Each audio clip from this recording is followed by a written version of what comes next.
When I ask people about what the challenges are, I get all kinds of things. Time management. I just don't have enough time. I've got so many things to do. I get comments about competition. I get people saying that people are giving it away. And it doesn't matter. I mean, I wish there was one culprit out there, but everybody seems to know somebody who is trying to give away the business.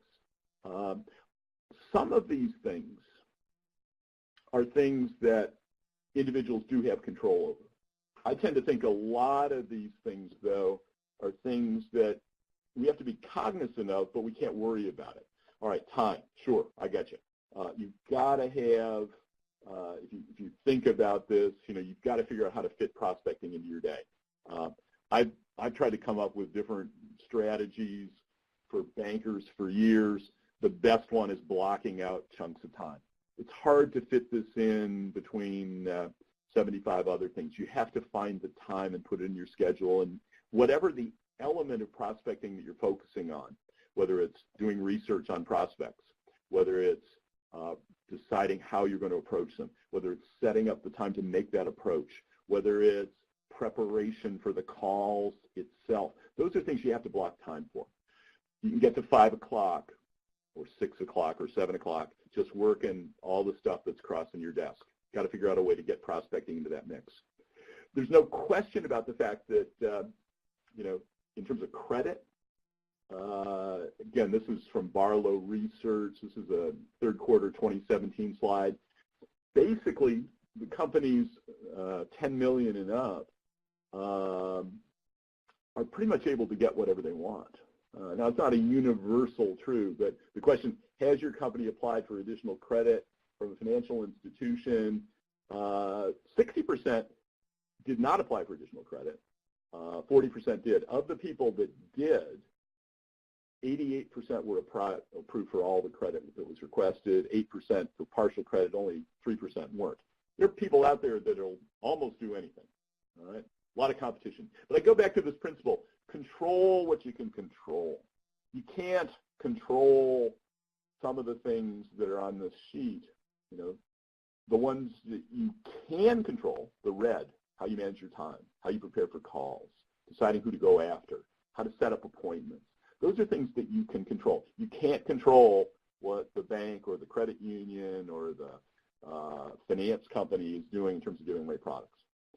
It'd be nice if you could eliminate some of them from competition, but the only way to do that in some cases is to buy them. Clearly, you are dealing with psychology. Most people, most clients are satisfied.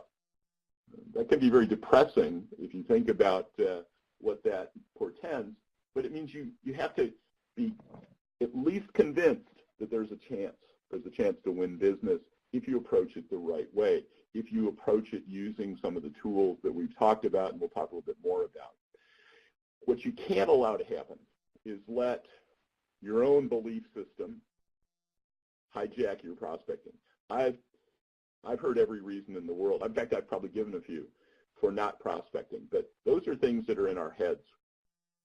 We can sometimes be our own worst enemy. You have to think about those things that hold you back. One of the things, again, that is sometimes a challenge for people in prospecting is the need to be liked, the need for approval, the reluctance maybe to push back or to push hard when you need to push hard, or just ask tough questions. These are things that, again, I think you can work around and work through with the right kind of coaching. I do, again, as just an observation, I know that prospecting in the world today is not just about sales skills. It includes things like credit skills, it includes product knowledge skills, and don't misinterpret anything I'm going to say here.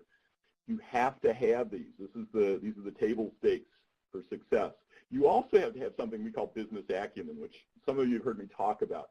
Business acumen, as opposed to product acumen, means that you are thinking about bringing value in the form of ideas, sometimes before these issues have come up. It's bringing unsolicited insights.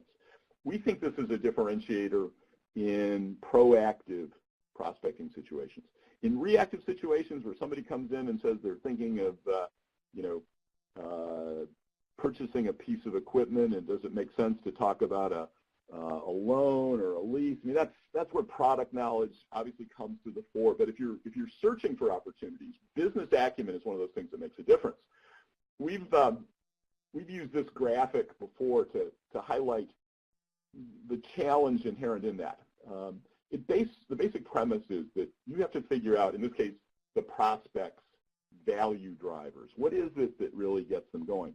If you look at this pyramid, it suggests, and this is real world, that not everybody's looking for the same thing.